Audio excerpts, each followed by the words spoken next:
36, pas de bagnole, pas de boulot. La réponse est raide, mais malheureusement, c'est bien le quotidien de nombreux demandeurs d'emploi dans la ruralité. Une association estime à 38% le nombre de ruraux qui refusent tout simplement un entretien d'embauche. On n'est même pas au stade de l'emploi.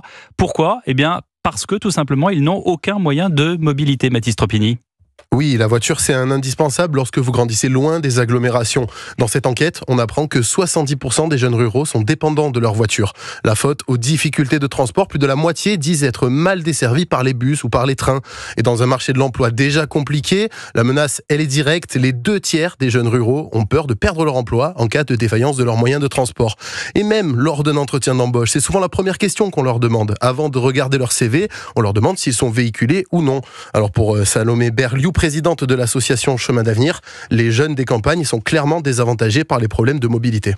Aujourd'hui encore, un jeune dans la ruralité, un jeune à la campagne n'a pas les mêmes chances de départ au moment de l'insertion professionnelle qu'un jeune qui grandit dans le cœur de Paris, de Lyon ou de Bordeaux. À partir du moment où il y a une telle différence en termes de conséquences sur le destin des jeunes, oui, on peut parler d'une fracture. Et cette fracture, on la retrouve aussi dans le portefeuille. Les jeunes ruraux dépensent beaucoup plus d'argent dans les transports. En moyenne, 528 € par mois. C'est 200 € de plus que les jeunes urbains. Merci Mathis Tropini.